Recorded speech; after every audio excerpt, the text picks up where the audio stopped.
அன்பார்ந்த mind and money channel viewers அனைவருக்கும் வணக்கம். இன்னைக்கு ஒரு இம்பார்ட்டண்டான சப்ஜெக்ட் பார்க்க போகிறோம். ஸோ இந்த வீடியோ கடைசி வரைக்கும் பாருங்கள். ஸோ இந்த வீடியோவை பார்த்தீங்கன்னா நிச்சயமாக இது வந்து உங்களுடைய பணத்தையும் நேரத்தையும் மிச்சம் பண்ணும். ஸோ இதில் டாபிக் பார்த்தீங்கன்னா மை ஃபேமிலி டாக்குமெண்ட்ஸ். ஸோ பார்த்தீங்கன்னா நம்ம வீட்டில் இன்றைக்கி நிறைய டாக்குமெண்ட்ஸ் இருக்குது, ஐடி கார்ட்ஸ் இருக்குது. எல்லாத்தையும் இதை ஓரளவு அரேஞ்ச் பண்ணி கிளியராக வச்சுக்கிறது தான் இந்த வீடியோனுடைய எண்ணம். ஸோ அதை அரேஞ்ச் பண்ணி எப்படி வச்சுக்கலாம் அப்படின்றத பொறுத்து தான் இந்த வீடியோவில் நம்ம ப்ரீஃபாக பார்க்க போகிறோம். ஃபர்ஸ்ட்டு பார்த்தீங்கன்னா எசென்ஷியல் டாக்குமெண்ட்ஸ் என்னென்ன இருக்குது அப்படின்னு பார்த்தீங்கன்னா, ஒன்று வந்து ஐடென்டிஃபிகேஷன் டாக்குமெண்ட்ஸு. அது வந்து passport, Aadhaar card, PAN card, driving licence, birth and marriage certificates, property documents, insurance policies, life, health, vehicle, home insurance policies, investment documents, shares, bonds, mutual funds, fixed deposits, wills and trust. So வில்லை பொறுத்த வரைக்கும் என்னுடைய request என்னென்னா, யாராவது இந்த video வந்து family மெம்பரில் family head யாரும் பார்த்துட்டு இருந்தீங்கன்னா நிச்சயமாக ஒரு வில் எழுதி வைக்கிறது நல்லது என்றைக்காக இருந்தாலும். ஏன்னா பார்த்தீங்கன்னா நிறைய ஃபேமிலி வந்து after the head of the family போனதுக்கப்புறம் அந்த ப்ராப்பர்ட்டியை வந்து யாரும் சண்டை போட்டுக்கிட்டு அதனால் வந்து அந்த ப்ராப்பர்ட்டியை வந்து சரியான முறையில் அதை பாதுகாக்க மாட்டாங்க, அது சரியான முறையில் பிரிச்சும் எடுத்துக்க மாட்டாங்க.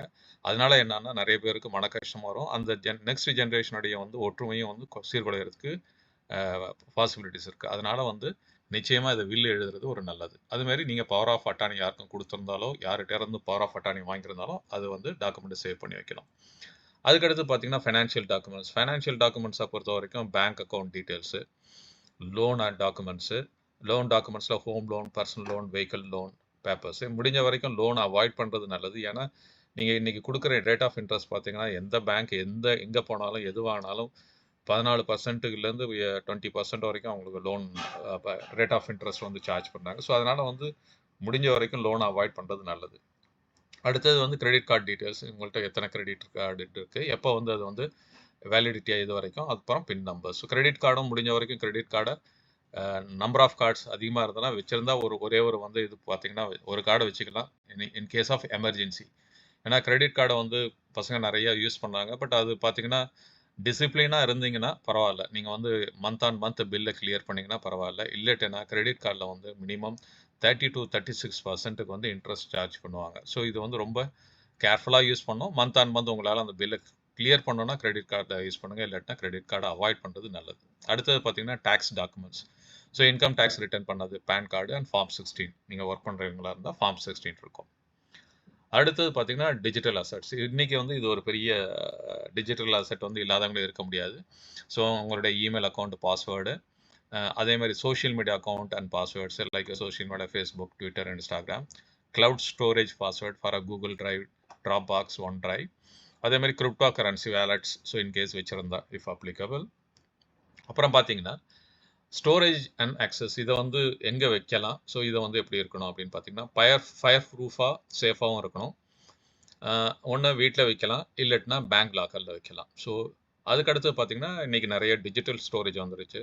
ஸோ க்ளவுட் ஸ்டோரேஜ்லேயும் உங்களுடைய டாக்குமெண்ட்ஸை சேவ் பண்ணி வைக்கலாம். பார்த்தீங்கன்னா Google drive, drop box, encrypted external hard drives, அடுத்தது பாஸ்வேர்ட் மேனேஜர், இதுலேயும் இந்த டேட்டாவை ஸ்டோர் பண்ணி வைக்கலாம்.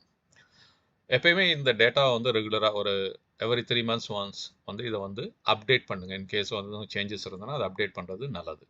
ஸோ இதனால் என்னென்னா நீங்கள் அப் டு டேட் எவ்ரி ஒரு 3 months ஒன்ஸ் நீங்கள் அப்டேட் பண்ணிங்கன்னா இது வந்து எப்பயுமே டாக்குமெண்ட்ஸ் வந்து அப்டேட்டாக இருக்கும். ஸோ இப்போ வந்து லிஸ்ட் ஆஃப் டாக்குமெண்ட்ஸ், இது வந்து ஒரு ஃபார்மெட்டு. இந்த ஃபார்மெட்டை வந்து நான் என்னுடைய டிஸ்கிரிப்ஷனில் லிங்க் பண்ணுறேன். ஸோ இதை டவுன்லோட் பண்ணி இதுலேயே நீங்கள் வந்து எழுதி வச்சுக்கலாம். ஸோ பிரிண்ட் அவுட் எடுத்தோ இல்லை வந்து உங்களுடைய லேப்டாப்லேயோ கம்ப்யூட்டர்லேயோ டவுன்லோட் பண்ணிவிட்டு அதில் நீங்கள் ஃபில்அப் பண்ணி இதை சேவ் பண்ணி வச்சுக்கலாம். ஸோ லிஸ்ட் ஆஃப் டாக்குமெண்ட்ஸ் பொறுத்தவரைக்கும் ஒவ்வொருத்தவங்களுக்கும் இந்த டாக்குமெண்ட்ஸ்லாம் இருக்கணும். பார்த்தீங்கன்னா Aadhaar card, PAN card, driving licence, voter ID, ration card, passport, ATM cards, credit cards, vehicle details, birth certificate, marriage certificate, domicile certificate. So இதனுடைய எல்லாத்துக்கும் பார்த்துங்க எப்போ இது வேலிட் இது வரைக்கும் இருக்குது. ஸோ இது வந்து ஒரு லிஸ்ட் ஆஃப் டாக்குமெண்ட்ஸ் வந்து உங்களுக்கு உங்களுடைய குழந்தைங்களுக்கும் போட்டு தனித்தனியாக போட்டு வச்சுட்டிங்கன்னா உங்களுக்கு தெரியும். அவங்களுடைய ஏஜுக்கு தகுந்த மாதிரி கார்ட்ஸை வந்து ஐடென்டிட்டி கார்ட்ஸை வந்து இன்க்ரீஸ் பண்ணி இல்லைன்னா அப்ளை பண்ணி வாங்கி வைக்கிறது நல்லது. அதுக்கு அடுத்து பார்த்தீங்கன்னா Aadhaar card details. So Aadhaar கார்டுனா நம்பர், அதனுடைய என்ரோல்மெண்ட் நம்பரு, இஷ்யூ டேட் எப்போ இஷ்யூ பண்ணாங்க, அதே மாதிரி பேன் கார்டு, அதே மாதிரி அது பேன் கார்டுனுடைய டீட்டெயில்ஸு.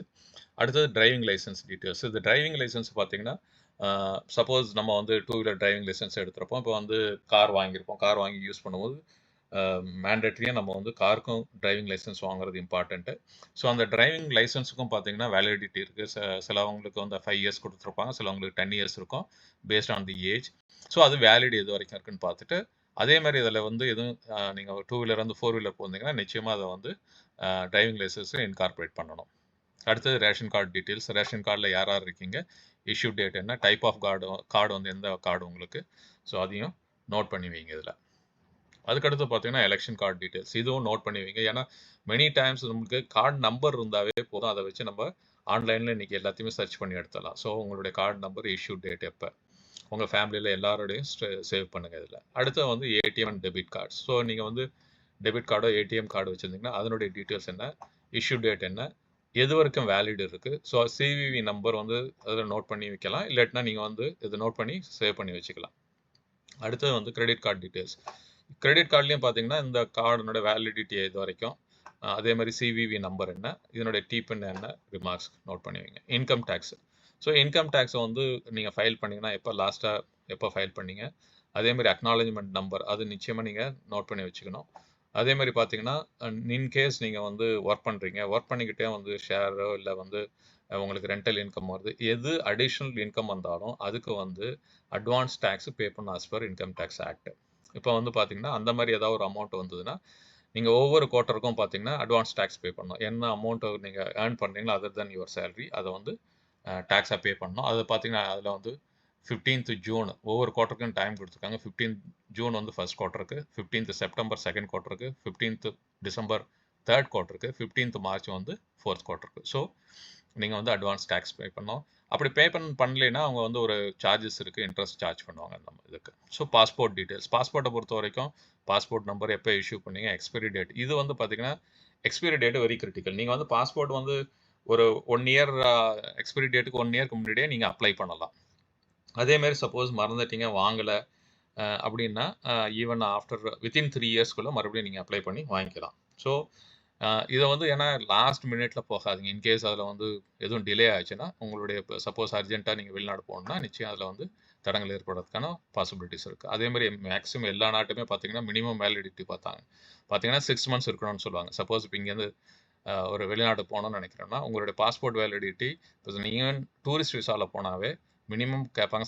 சில கண்ட்ரிலாம் அதிக நாள் கேட்பாங்க. சில கண்ட்ரீஸில் பொறுத்த வரைக்கும் மினிமம் ஒரு 6 months ஆகுது வேலிடிட்டி இருக்கணும் அப்படின்னு எதிர்பார்ப்பாங்க.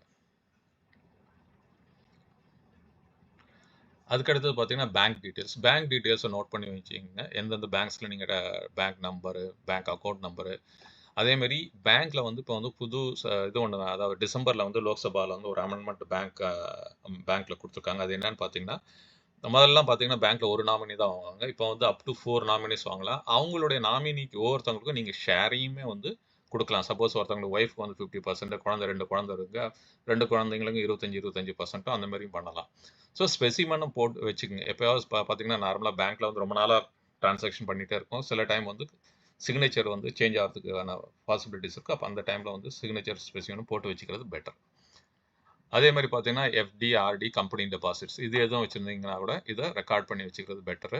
டியூ டேட், அதை பொறுத்த வரைக்கும் டியூ டேட் எப்போன்னு பாருங்கள். ஏன்னா மெனி டைம்ஸ் என்ன பண்ணுவாங்கன்னா அவங்க ஆட்டோ ரினியூவல் பேங்க்கில் நீங்கள் உங்கள்கிட்ட சொல்லாமல் சில பேர் ரினியூவல் பண்ணிவிடுவாங்க. ஸோ அது வந்து எப்போ உங்களுக்கு ரினியூவல் டேட் வருது அதை வந்து இதில் போட்டு வச்சுங்க. அதே மாதிரி உங்களுடைய டெபாசிட்ஸ்க்கும் நாமினிஸ் கொடுக்கலாம். ஸோ அதையும் போயிட்டு பேங்க்கில் செக் பண்ணிட்டு இப்போ அப் டு 4 people வந்து நாமினிஸ் நீங்கள் கொடுக்கலாம். பேங்க் லாக்கர்ஸ், யாரும் பேங்க் லாக்கர்ஸ் வச்சுருந்தாங்கன்னா பேங்க் லாக்கர்ஸ்னுடைய எவ்வளோ ஆனுவல் ரெண்ட்டு எவ்வளோ கொடுக்குறீங்க, எப்போ ரினியூவல் டேட்டு, மேக்ஸிமம் பார்த்தீங்கன்னா பேங்க் லாக்கர்ஸ் வந்து சேவிங் அக்கௌண்ட் எங்கே வச்சுருக்கீங்களோ அக்கௌண்ட் எங்கே இருக்கோ அவங்க தான் கொடுப்பாங்க. ஸோ அவங்க என்ன பண்ணுவாங்க, ஆனுவலி அந்த பேங்க் ரெண்டலில் வந்து டெபிட் பண்ணிடுவாங்க அவங்களுடைய அக்கௌண்ட்டுக்கு. அப்படி டெபிட் பண்ணலைன்னா அவங்கள்ட்ட சொல்லி டெபிட் பண்ண சொல்லுங்க ரெகுலராக. அடுத்தது பேங்க் லாக்கருக்கும் வந்து 4 நாமினிஸ் வரைக்கும் நீங்கள் கொடுக்கலாம். ஸோ பேங்க்கில் என்னென்ன கண்டென்ட்டை கொண்டு போய் வைக்கிறோம், ஸோ அது ஒரு மெயினாக ஒரு லிஸ்ட்டு வச்சுக்கோங்க. பேங்க்கில் என்ன வைக்கிறோம் அப்படின்றது. ஏன்னா இது வந்து பார்த்தீங்கன்னா மேக்ஸிமம் சில டைமில் வந்து கன்ஃபியூஸ் ஆகிடும். வீட்டில் இருக்கா, பேங்க் லாக்கரில் இருக்கா, இதே ஒரு மனக்குழப்பத்தில் நிறைய டைம் வந்து ஸ்பெண்ட் பண்ணிகிட்டே இருப்போம். ஸோ அதே மாதிரி பார்த்தீங்கன்னா அதுக்கு என்ன இதுன்னு பார்த்தீங்கன்னா, நீங்கள் எப்போல்லாம் பேங்க்குக்கு விசிட் பண்ணுறீங்க, ஸோ பேங்க் விசிட்டை டேட்டை அப்டேட் பண்ணுங்கள். எப்போ லாஸ்ட்டாக விசிட் டேட் என்ன பண்ணீங்க, என்னென்ன கண்டென்ட்டை உள்ளார வச்சுக்கிங்க, என்னென்ன கண்டென்ட்டை நீங்கள் எடுத்துகிட்டு வந்தீங்க. இது ரொம்ப ரொம்ப இம்பார்ட்டன்ட். மெனி டைம்ஸ் என்னென்னா நீங்கள் எடுத்துக்கொண்டு வைப்பீங்க, கொஞ்சம் பொருளை வைப்பீங்க, கொஞ்சம் பொருளை எடுத்துகிட்டு வருவீங்க. ஸோ அப்போ அது வந்து எங்கள் வீட்டில் இருக்கா லாக்கரில் இருக்கான்றது ஒரு கன்ஃபியூஷனில் இருக்கும். இது கிளியராக ஒரு டாக்குமெண்ட் வச்சுருக்கிறது பெட்டர். ஸோ உள்ளுக்குள்ளே போகும்போது என்ன கொண்டு போகிறீங்க, அங்கேருந்து என்ன எடுத்துகிட்டு வரீங்க. ஸோ அப்போ வந்து என்னென்னா ஒரு மெயின்டைன் பண்ணுறது பெட்டர். ஸோ இது வந்து it will save lot of time. அதுக்கடுத்து பார்த்தீங்கன்னா கார் அண்ட் 2 வீலர்ஸை பொறுத்த வரைக்கும் வெஹிக்கிளோடைய details, date of registration validity அதுதான் பாருங்கள். ஒவ்வொரு காருக்கோ 2 வீலருக்கும் வந்து ரிஜிஸ்ட்ரேஷன் வேலிடிட்டின்னு ஒன்று இருக்குது. அது வரைக்கும் அப் டு 15 இயர்ஸ்னு நினைக்கிறேன். 15 இயர்ஸ்க்கு மேலே போச்சுன்னா நீங்கள் மறுபடியும் அதை ரீரிஜிஸ்ட்ரேஷன் பண்ணணும். இன்ஜின் நம்பர் என்ன, சேசிஸ் நம்பர் என்ன. ஸோ ஏன் சொல்கிறேன்னா நாளைக்கு வந்து நீங்கள் இந்த டீட்டெயில்ஸ் வச்சுருந்தீங்கன்னா உங்களுக்கு கிளியராக தெரியும். ஸோ இது வேலிடிட்டி எது வரைக்கும் இருக்குது அப்படின்றது. அடுத்தது car and 2 wheeler insurance. So இன்சூரன்ஸை இது வந்து மஸ்ட் ஆக்சுவலாக காருக்கும் 2 வீலருக்கும்.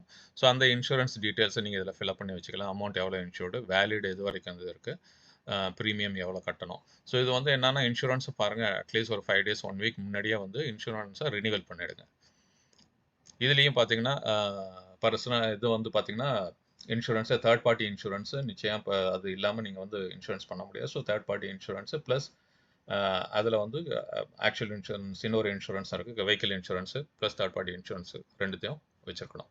அடுத்தது பார்த்தீங்கன்னா மெடிக்கல் பாலிசி. ஸோ எல்லாருமே மெடிக்கல் வச்சுருக்கிறது பெட்ரு. ஏன்னா இன்றைக்கி வந்து எந்த ஹாஸ்பிட்டலும் போனீங்கன்னா ஃபஸ்ட்டு கேள்வியே நீங்கள் இன்சூரன்ஸ் வச்சுருக்கீங்களான்னு கேட்பாங்க. ஸோ மெடிக்ளைம் வந்து இனிஷியலாகவே ஸ்டார்ட் பண்ணுறது. இப்போ ஒருத்தவங்க ஒரு 20-25 வயசுலேயே ஒருத்தவங்க ஜாப் கிடச்சிருந்தா அந்த டைம்லேருந்து ஒரு இன்சூரன்ஸ் பாலிசி மெடிக்ளைம் வச்சுருக்கிறது நல்லது. வீட்டு ஃபேமிலி லீடராக இருந்தால், ஹெட்டாக இருந்தால் ஃபேமிலியில் அனைவருக்கும் சேர்த்து ஃபேமிலி மெடிக்ளைம் இன்சூரன்ஸ் பாலிசி எடுக்கிறது பெட்ரு. ஸோ அதனுடைய இஷ்யூ டேட் என்ன, வேலிட் அப் டு. ஸோ இதுவும் பார்த்திங்கன்னா சில டைம் வந்து வேலிட் டேட்டை வந்து மிஸ் பண்ணிவிடும். சிலப்போ வந்துட்டு அந்த டைமுக்குள்ளே ரினியூவல் பண்ணணும்னா அப்புறம் சில இன்சூரன்ஸ் கம்பெனி அதை லேப்ஸ் ஆகிடுச்சுன்னா மறுபடியும் அதை ரினியூவல் பண்ணுறது கஷ்டம். அப்புறம் என்ன ஆகுனா உங்களுக்கு அதில் வந்து நோ கிளைம் போனஸ் கொடுக்க மாட்டாங்க. அதுக்கப்புறம் டிஸ்கன்டினியூ பண்ணிட்டு மறுபடியும் போகும்போது உங்களுடைய ப்ரீமியம் மறுபடியும் அதிகமாக ஆகிறதுக்கான சான்சஸ் இருக்குது. ஸோ அதனால் வந்து மெடிக்ளைம் பாலிசி வந்து மேண்டேட்ரி ஃபார் எவ்ரி ஃபேமிலி ஆக்சுவலாக. அதுக்கடுத்து பார்த்தீங்கன்னா இன்சூரன்ஸ் பாலிசியில் எல்ஐசி பாலிசி, அதர் பாலிசிஸ் என்னென்ன வச்சுருக்கீங்க. அதேமாதிரி பர்சனல் ஆக்சிடென்ட் பாலிசியும் ஒன்று பார்த்தீங்கன்னா ஒரு 10 lakhs rupees personal accident policy பார்த்தீங்கன்னா ஒரு 500-600 தான் வரும் ஆக்சுவலாக. இது வந்து எல்லா ஃபேமிலி மெம்பருக்கும் போட்டு வைக்கிறது நல்லது. ஏன்னா இன்றைக்கி வந்து எல்லாருமே பாதி டைம்ஸ் வந்து வீட்டை விட்டு வெளியில் வந்தால் ரோட்டில் தான் இருக்கும். ஸோ இது பெட்டர் வந்து ஒரு பர்சனல் ஆக்சிடென்ட்ஸ் பாலிசியும் போட்டு வச்சுருக்கிறது பெட்டர். இது வந்து காஸ்ட் எஃபெக்டிவ். பார்த்தீங்கன்னா நீங்கள் வந்து ஒரு ஹோட்டலுக்கு போனீங்கன்னா ஒரு நாளைக்கு ஃபேமிலியோட போயிட்டு வந்தீங்கன்னா 3000-4000 ஆகும். பட் ஆனால் அதே நேரத்தில் பர்சனல் ஆக்சிடென்ட் பாலிசி பார்த்தீங்கன்னா ஒரு 500 rupees தான் ஃபார் 10 lakhs ஒர்த்து. ஸோ இதை வந்து போட்டு வைக்கிறது நல்லது. அடுத்தது வந்து பிபிஎஃப், பப்ளிக் ப்ராவிடென்ட் ஃபண்ட். யாராவது நீங்கள் பிபிஎஃப் வச்சுருந்தீங்கன்னா அதனுடைய மெச்சூரிட்டி டேட் அது வந்து 15 இயர்ஸ் வந்து மெச்சூரிட்டி டேட் இருக்குது. அதுக்கு நாமினி யார் கொடுத்தீங்க அதை வந்து மெயின்டைன் பண்ணுங்கள். ஓப்பனிங் பேலன்ஸ் எவ்வளோ, உங்களோட க்ளோசிங் பேலன்ஸ் எவ்வளவு. அதுக்கடுத்து பார்த்தீங்கன்னா நேஷனல் பென்ஷன் ஸ்கீம். இது வந்து பார்த்தீங்கன்னா இதில் 2 இருக்குது, Tier 1 Tier 2 இருக்குது. இதில் வந்து ப்ரான் நம்பர்னு ஒன்று இருக்குது. அதுதான் மெயினாக like saving bank account number மாதிரி ப்ரான் நம்பரு. ஸோ அதுக்கு வந்து மெச்சூரிட்டி டேட் என்ன, அதில் நாமினி ஷேர் எவ்வளோ கொடுத்துருக்கீங்க, opening balance, closing balance. Pension அக்கௌண்ட்டை பொறுத்த வரைக்கும் பார்த்தீங்கன்னா நீங்கள் யாரும் பென்ஷன் இருந்தீங்கன்னா உங்கள் பென்ஷன் பேமெண்ட்டை மந்த்லியா, குவார்ட்டர்லியா, ஹாஃப் இயர்லியா யாருக்கு நாமினி கொடுத்துருக்கீங்க. இதுக்கு வந்து லைஃப் சர்டிஃபிகேட் வந்து அநேகமாக எவ்ரி இயர் கேட்பாங்க. அதனுடைய சர்டிஃபிகேட் டியூ டேட் எப்போன்னு பார்த்து அதை நோட் பண்ணி வச்சுங்க. ஸ்கீம் டீட்டெயில்ஸ் என்னன்றது, எந்த ஸ்கீமில் வந்து பென்ஷன் ஸ்கீம் வந்து ஆப்ரேட் ஆகுதுன்றதை நோட் பண்ணுவீங்க. அடுத்தது லோன். நீங்கள் என்னென்ன லோன்ஸ் வாங்கியிருக்கீங்கன்றதை இதை நோட் பண்ணி வைக்கிறது. எப்போ ஸ்டார்ட் டேட் எப்போ, எண்ட் டேட் எப்போ, எவ்வளோ இஎம்ஐ பே பண்ணுறீங்க, நம்பர் ஆஃப் இஎம்ஐ, எவ்வளோ இன்ட்ரெஸ்ட் பே பண்ணியிருக்கீங்க, ஸோ எவ்வளோ இன்ட்ரெஸ்ட் கொடுத்துருக்கீங்க. இதை நீங்கள் நோட் பண்ணி வச்சிங்கனாவே தெரியும். நீங்கள் அடுத்த வாட்டி லோன் எடுக்கிறதுக்கு முன்னாடி யோசனை பண்ணுங்க, இது லோன் போகணுமா என்னான்ட்டு. அதே மாதிரி பார்த்தீங்கன்னா நிறைய டைம் லோன் ஃபேமிலிக்கோ இன்னும் நம்ம லோன் கொடுப்போம். ஃபேமிலி இல்லை ஃப்ரெண்ட்ஸ் யாரும் கேட்டாங்கன்னா, அர்ஜென்ட்டுக்கு கேட்டாங்கன்னா கொடுப்போம். ஸோ அதையும் வந்து யாருக்கு கொடுத்துருக்கீங்க, எப்போ கொடுத்தீங்க, எவ்வளோவுக்கு கொடுத்தீங்க, அவங்க வந்து எப்போ ரீபேமெண்ட் பண்ணாங்க, அவங்களுக்கு கமிட்மெண்ட் பண்ணாங்கன்றதையும் நோட் பண்ணி வைக்கிறது பெட்டர். ஏன்னா மெனி டைம்ஸ் வந்து நம்ம இதெல்லாம் நோட் பண்ணி வைக்க மாட்டோம். சில டைம் வந்து மறந்தும் போயிடும். ஸோ இது வந்து பெட்டர் வந்து, ஏன்னா இன்கேஸ் ஏதாவது ஒன்று ஆச்சுன்னா ஃபேமிலி ஹெட்டுக்கு, ஸோ அட்லீஸ்ட் ஃபேமிலியில் உள்ளவங்களுக்கு தெரியும் நீங்கள் யாருக்கு என்னென்ன லோன்ஸ் எடுத்திருக்கீங்க, அதே மாதிரி யாருக்கெல்லாம் லோன்ஸ் கொடுத்துருக்கீங்கன்றதும் தெளிவாக உங்களுக்கு கிடைக்கும். ஸோ இந்த வீடியோவில் உள்ள இந்த ஃபார்மேட்டில் உங்களுக்கோ இல்லை இதில் ஏதாவது சந்தேகம் எதுவும் இருந்ததுன்னா நிச்சயம் நீங்கள் என்னை காண்டாக்ட் பண்ணலாம். venkat.next24@gmail.com. இந்த வீடியோ வந்து உங்களுடைய ஃப்ரெண்ட்ஸுக்கோ, உங்களுடைய குழந்தைங்களுக்கு குடுத்து இத வந்து அப்டேட் பண்ணுங்க. இந்த ஃபார்மேட் அப்டேட் பண்ணுங்க. நான் நிச்சயமா அடுத்த ஃபார்மேட் இது வந்து வால்யூம் 1 தான் போட்டிருக்கேன். அடுத்த வால்யூம் 2ல வந்து ப்ராப்பர்ட்டீஸ் அண்ட் மத்த டீட்டெயில்ஸும் வந்து கொண்டு வரேன். ஸோ இது வந்து உங்களுக்கு இந்த ஃபார்மேட்ட வந்து என்னுடைய வீடியோ டிஸ்கிரிப்ஷன்ல லிங்க் குடுத்துருக்கேன். ஸோ வேணுங்கிறவங்க டவுன்லோட் பண்ணி இந்த ஃபார்மேட்ட ஃபில் அப் பண்ணிக்கங்க. இந்த வீடியோ பிடித்திருந்தால் லைக் செய்யவும், ஷேர் செய்யவும், உங்களுடைய கமெண்ட்டை தெரிவிக்கவும். நன்றி, வணக்கம். மீண்டும் அடுத்த வீடியோவில் சந்திப்போம்.